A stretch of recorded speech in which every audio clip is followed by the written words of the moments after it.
Hello and welcome to another episode of Rando Rob. Rando Rob is the show slash video slash audio podcast slash whatever that where I talk about things that I own that are parts of my collection. I have a big giant collection of collections. That collection of collections is made up of collections, and those collections are made up of things. And this is the show where I pull out those individual things and talk about them and share them and tell the stories about how I got them, their history, what they mean to me. On this episode, I say this a lot. I say, this is the newest item in my collection. And there was one where I think I actually opened an item on the show, and I go, yeah, that's the newest item. But it seems like a lot of these episodes, they're all the newest item. And so on today's show, I will be showing you the newest item in my collection, the newest item, this week's newest item. This item is 41 years old. And I received it last weekend. My father came over. That's an Oklahoma accent coming out in me. My dad visits every Sunday. He comes over. We have coffee. We sit out at the kitchen table. He tells me what's gone on in his week. I tell him what's gone on in my week. And we also discuss any movies that we've watched over the previous week. And so we do this every week, and occasionally he'll bring something over, or I'll have something for him or whatever. And but it's very consistent. It's very once a week, and I look forward to it. I look forward to it every week, seeing my dad. And this past week, he came over and he said, hey, he found something, and he knew that I had a collection of items from the 1982 World's Fair. The 1982 World's Fair was held in Knoxville, Tennessee, and our family went there on a road trip. My dad bought a van specifically for this trip. The van was covered floor to ceiling in carpet. I remember that. It had captain's chairs in the middle and then a bench thing in the far back. I don't remember. I think it probably converted into a bed. But he was going to, I think, rent a car, and it was cheaper to buy this van and then sell it whenever we got home. So I don't remember how long we had this van, but it was not very long. Maybe for the summer, maybe just a few months, a couple of months we had this van. But so we did go to the World's Fair, which was in Knoxville, Tennessee. If you've ever driven down I-40 past Knoxville, you may have seen the giant sun globe, and that was built for the 1982 World's Fair. I was in, 1982, depending on the time of year. I was actually 8 years old when we went. My sister would have been 5 years old. So we were pretty young. So my memories of the World's Fair, I remember certain things. Like I remember they had the Clydesdale horses there. So that was a specific memory. They also had sent over the world's largest quote unquote working Rubik's Cube. And there was a giant Rubik's Cube that rotated around, and the two sides spun. One turned forward and one turned backward. There's a lot of articles about that Rubik's Cube. It kind of disappeared. They didn't want it back after the fair, and it stayed in Knoxville, Tennessee. It ended up in a storage facility where it stayed for decades, and it was eventually purchased, restored, and put on display in the lobby of a Holiday Inn. And a few years ago, about 5 years ago, we were traveling we took a vacation all through Tennessee, and we made a specific stop at that hotel and went in the lobby and took pictures with the giant Rubik's Cube. So it was Rubik's Cube reunited. I saw it in 1982 at the World's Fair, and then I saw it probably in 2017 would be my guess is when we had that vacation. But anyway, so I have collected over the years. I've inherited some of the things that my parents bought as mementos from the World's Fair. I have a t-shirt that I got from the fair that sadly doesn't fit because it's designed for an 8-year-old boy. I have a set of drinking tumblers from like beer tumblers from the World's Fair. And also, if you go like I do, I used to go on road trips driving all around the country. And sometimes I would see a collection of like antique malls as I was driving. A lot of times you see those on I-40 or on interstates or I-55 as you're going up towards through Missouri and your way up. And so if I saw and it was a time like I could stretch my legs, I needed to get out and walk around, I would stop and go into one of these antique malls. And go look around, do some shopping while I was on a trip. And I remember stopping one time in eastern Tennessee, and I was so excited because I found something from the 1982 World's Fair. And then as I was looking around, I found something else from the 1982 World's Fair. And the more time I spent in this antique mall, the more I realized I was just a few miles from the site of the 1982 World's Fair. And there's a lot of 1982 World's Fair things for sale in eastern Tennessee. So I had got a few things. And my dad had purchased a 6-pack of beer that was World's Fair brand beer that he gifted me, and that's part of my collection. And so I have a little shelf, a little area of things from the 1982 World's Fair. So this week's item is a can of Coca-Cola. So when I show this to you, at first, I want you to look at the top and notice that it is a different shape than cans of Coca-Cola that we are used to today, cans of pop. It's more, I would say more cylindrical, like it doesn't have the contour, the curves at the top. It has a little bit of a curve at the bottom, but it just feels different. That's all I could say is that it just has a different feel. But the greatest thing about this can of Coca-Cola is that if you look on the backside here, this is an official 1982 World's Fair soft drink can. So Coca-Cola was the official drink of the 1982 World's Fair.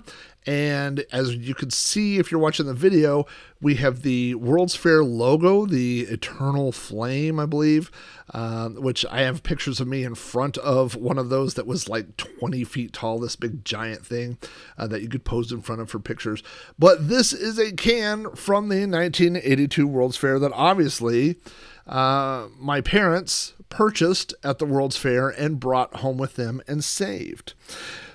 So when my dad brought this over, I said, "Where on earth did you find this thing?" I said, "Was this?" He said, "Well, it was in my cupboard." And I said, "Did you have a cupboard of collectibles from the World's Fair?" And he said, "No, it was just in my kitchen cupboard. It was in the back of the cupboard. I was cleaning out my cupboard and I found this can in the back of the cupboard." And I said, "Just to clarify, you were cleaning out your cupboard and you found a 41-year-old can of Coca-Cola in the back of your cupboard?" And he said, "Yes." So I guess that particular cupboard is not one that he uses a lot. So I don't know the actual story how this particular can got from Knoxville, Tennessee in 1982 to the back of my dad's cupboard for 41 years. I suspect my dad's house a couple times when my dad spent a month in the hospital last year.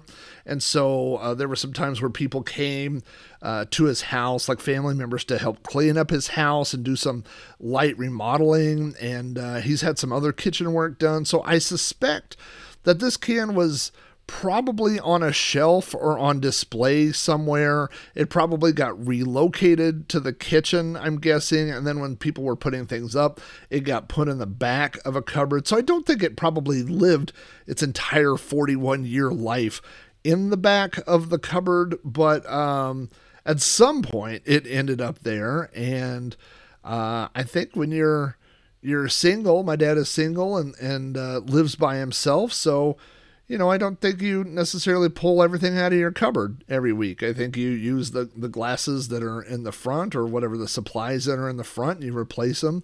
And there's probably some secrets that live all the way back there in the far corner. And one of those secrets turned out to be this 41-year-old can of Coca-Cola. So on the top, it's printed twice on here, and it says Peel of Fortune. I don't know what that is. I'm going to try to look that up today, but I will hold that up for the camera. But you can see on both sides it says Peel a Fortune, and then there are $3 signs. So I don't know if there was a sticker over those dollar signs or something, if there was something that you peeled off the top of the can, or if it's talking about how you would peel back the tab to open the can. So I don't really know what that's referring to. But again, their big, promotional push as being a sponsor is that they were the official drink of the 1982 World's Fair. And so again, that's what's printed on the can here. But other than that, the can is in really good condition. It's not really that faded or anything. You can feel that the Coke is still in there. It's a normal 12-ounce can. I don't think I would drink it. I think it would be flat and gross. So probably would not drink this. On the side, there's a little note that says all aluminum can. And then it has trademark under the Coca-Cola. It says trade-mark. Which is odd because I think trademark is one word. And then it says canned under authority of the Coca-Cola Company in Atlanta, Georgia, which of course, if you've never been to the Coca-Cola Museum in Atlanta, that's a fun little stop to go check out. And it says it was canned by United Canners Company in Atlanta, Georgia. Then it says Chattanooga. And it has an address and a zip code. But anyway, and it has the ingredients right here on the side. It says carbonated water, sugar, caramel color, phosphoric acid, natural flavoring, and caffeine. So there you go. I didn't want to give the secret ingredients to Coke, but there you go. You can take that list and go make your own Coca-Cola. All you need is a cool can to put it in, and I've got one right here. So I'm looking forward to this has been sitting on my desk. I've been meaning to do this episode for about a week. So it's been sitting here on my desk, and I have a great fear. I'm gonna confide something to you, is that occasionally in the morning, for an example, I have terrible, terrible sinus drainage. I had a doctor one time tell me that I was allergic to Oklahoma. And when I wake up in the morning, I have terrible drainage. And so sometimes when I come in here, I will hack and cough and have, yucky stuff in my throat. And I will spit it into a old cup, like a disposable fast food cup or something. And then I will go dispose of it. I probably should just go to the bathroom, but it's gross, right? But then I'll come in and I'll have a drink, and then I get paranoid, and I'm like, do not drink from the other cup. Right? Like, I'm always afraid I'm going to get the cups confused, even though on one side over here is a cup from Chick-fil-A that, if you look in it, has some yucky morning phlegm in it. And then what I'm actually drinking from is a Route 66 coffee mug. Now, there is no way I'm going to confuse these two things, but mentally, I get very paranoid because I do not want to pick up that other cup and put it to my lips. And so for the past week, even though I know this would never happen, I've been paranoid that out of habit, I'm going to pick up and grab this 41-year-old can of Coca-Cola and open it and then be like, oh no, what have I done? I don't want to do that. So I've pushed it way back far away on my desk, or put stuff in front of it to mentally remind me not to drink it. Although I don't really drink cans of soda all that often, and if I did, there wouldn't be one on my desk that I would pick up and open. So it's a fear of something that's not very likely to happen, but still, in the back of my head, I think, well, can't be too careful. So, yeah, I'm looking forward to relocating this. I have a little area right above me that has those World's Fair tumblers and a few other things. So I may just move that can of Coke right up there where it can join its World's Fair brethren that all came from the 1982 World's Fair in Knoxville, Tennessee. One of these days, I'm going to do an episode about the World's Fair on You Don't Know Flack. It's tough to do because, like I said, I was 8 years old, so I don't have a ton of memories of it. My biggest memories are about, I think it's called Magic World, which was a amusement park in Pigeon Forge in that area. And we had to stay almost an hour's drive away from the World's Fair because that's the closest that we could get a hotel. So we had this commute back and forth, but we stayed right by this amusement park, and we went there, and I have a lot of memories of that and a lot of pictures of that trip. So that is a much stronger memory than the things that actually happened at the World's Fair, even though it was a week-long event. So maybe one of these days I'll do that episode. But for now, we're going to talk about cans of Coca-Cola.